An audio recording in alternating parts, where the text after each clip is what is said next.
Bienvenidos a La Semana en 10, un espacio de la Barra Mexicana de Abogados dedicado a llevar al público en general las noticias jurídicas más relevantes de la semana.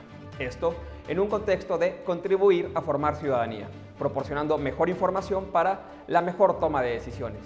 Mi nombre es Luis Pereda y comenzamos.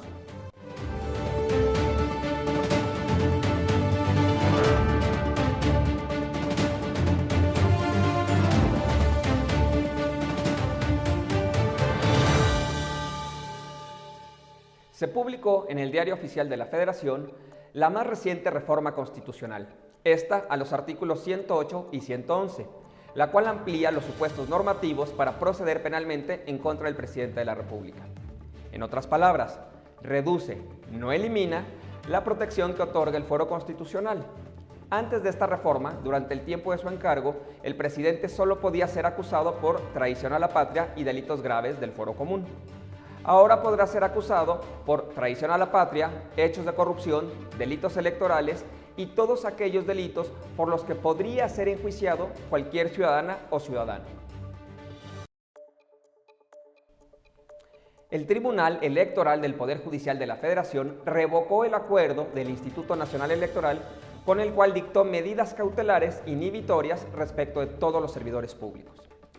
Esto con el propósito de promover que se abstuvieran de realizar manifestaciones cuyo contenido puede ser de naturaleza electoral, como por ejemplo que el Ejecutivo Federal se pronunciara respecto de temas electorales durante sus conferencias de prensa en las mañanas.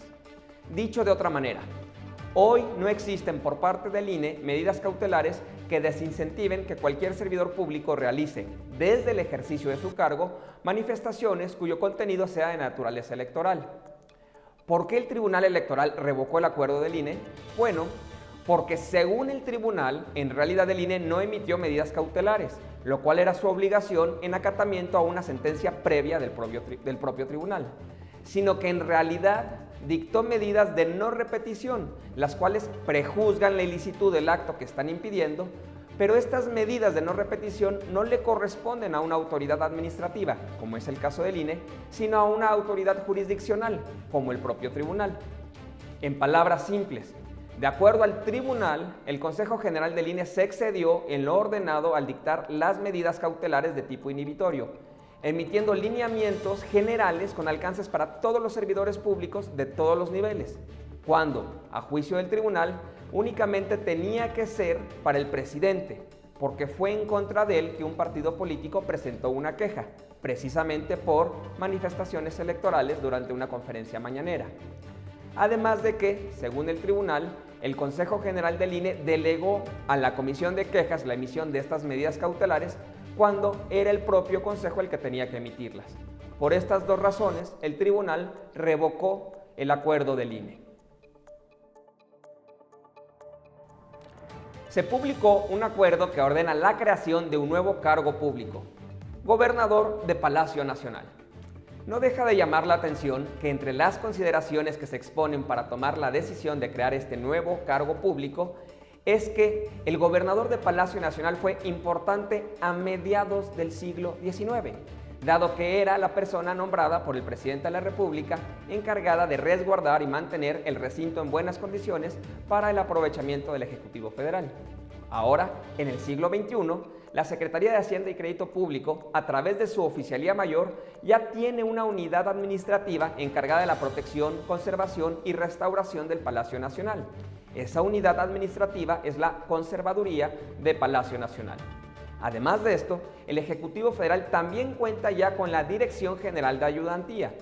Ambas unidades administrativas no desaparecen, por lo que deberán de coordinarse con el nuevo gobernador de Palacio Nacional.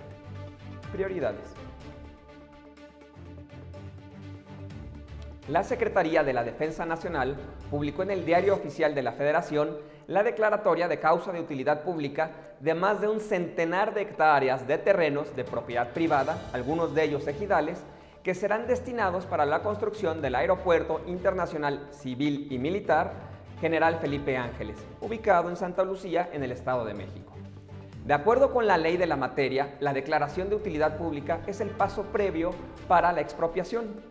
Ahora, las personas dueñas de los terrenos que serán expropiados tienen 15 días hábiles a partir de que reciban la notificación o que se dé la segunda publicación en el Diario Oficial de esta citada declaratoria de utilidad pública para manifestar ante la Sedena lo que a su derecho e interés convenga y presenten las pruebas que estime pertinentes en un intento porque sus terrenos no sean expropiados. En congruencia con las reformas en materia de justicia laboral de los años 2017 y 2019, las cuales buscan, entre otras cosas, hacer del procedimiento de conciliación el principal mecanismo para la solución de conflictos laborales, en enero de este año se creó el Centro Federal de Conciliación y Registro Laboral, al cual deberán acudir antes que a los tribunales laborales las personas trabajadoras y los patrones. Y ahora, para el buen funcionamiento de este Centro Federal de Conciliación, esta semana se publicó los lineamientos para el procedimiento de conciliación prejudicial individual. Esta es una gran oportunidad para mejorar la justicia laboral del país a la luz de los principios de legalidad, imparcialidad, calidad, objetividad, certeza, equidad, publicidad y transparencia.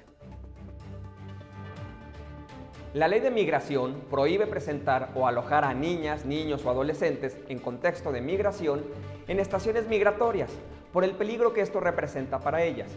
Es por esto que en noviembre del año pasado fueron reformadas la Ley de Migración y la Ley sobre Refugiados, Protección Complementaria y Asilo Político en materias de infancia migrante. Sin embargo, las normas reglamentarias de esas leyes no han sido publicadas, por lo que fue necesario emitir un acuerdo para autorizar al DIF a habilitar días inhábiles y espacios de alojamiento necesarios que permitan al DIF garantizar la inmediata canalización de niñas, niños y adolescentes en contexto de migración a las instalaciones que funjan como espacios de alojamiento o albergues en los que se le brinde cuidado alternativo o acogimiento residencial hasta en tanto se regularice su situación migratoria o se resuelva sobre el retorno asistido a sus países de origen. Esta es una buena medida para proteger a los más débiles. El Senado de la República ratificó los nombramientos de la embajadora emérita Carmen Moreno Toscano como subsecretaria de Relaciones Exteriores, de Esteban Moctezuma Barragán como embajador de México en Estados Unidos y de Jorge García Winder como representante permanente de México ante las agencias de la ONU en Roma, entre ellas la Organización de las Naciones Unidas para la Agricultura y la Alimentación y el Programa Mundial de Alimentos. Esteban Moctezuma Barragán ha sido secretario de Gobernación, de Desarrollo Social y de Educación. Este último cargo lo deja en medio de una pandemia de salud que tiene a las niñas y niños fuera de las escuelas desde hace casi un año, con un impacto en la calidad de la educación que todavía estamos por descubrir. Buena suerte al nuevo embajador. Las tecnologías de la información llegan a la Secretaría de Comunicaciones y Transportes. Como saben, la Secretaría de Comunicaciones y Transportes tiene a su cargo emitir distintas licencias, entre ellas la Federal de Conductor, la Federal Ferroviaria, las licencias del personal técnico aeronáutico y las licencias marítimas, a todas aquellas personas que cumplen con los requisitos para su expedición. Dichas licencias facultan para la conducción, operación o pilotaje de vehículos de transporte terrestre, aéreo o marítimo. Bueno, ahora existirán las mismas licencias, pero en un formato digital, es decir, la Secretaría de Comunicaciones y Transportes transitará hacia un esquema de identificación digital. Con esto se busca que los trámites relativos a las licencias federales en su versión digital se substancien con mayor celeridad y certeza respecto de su autenticidad, intercambio de información en tiempo real, trazabilidad y transparencia, todo en beneficio de los usuarios. En esta semana se publicó el programa del Instituto Mexicano de la Juventud 2020-2024, es decir, el IMJUVE. Desde su creación en 1999, este instituto ha tenido la tarea de fortalecer, articular y propiciar la convergencia de esfuerzos y capacidades de instituciones de los 3 niveles de gobierno, sociedad civil organizada y sector académico, e iniciativa privada para asegurar el desarrollo pleno e integral de las personas jóvenes en México. Lo cierto es que este instituto ha tenido poca o nula relevancia en la vida pública y política de este país en beneficio de los jóvenes. Hoy en día no hay ningún mecanismo o indicador que demuestre el impacto de este instituto en la vida de los jóvenes. Ojalá que ahora se rompa esa larga cadena de irrelevancia del INJUVE y se logre un impacto de verdad en los jóvenes con una visión transversal en toda la administración pública federal. Eso es todo por el día de hoy. Muchas gracias por acompañarnos en una emisión más de La Semana en 10. Por favor, háganos llegar sus comentarios y sugerencias a través de las distintas redes sociales en las que este contenido está disponible y acompáñenos la próxima semana. Muchas gracias, mi nombre es Luis Pereda y nos vemos.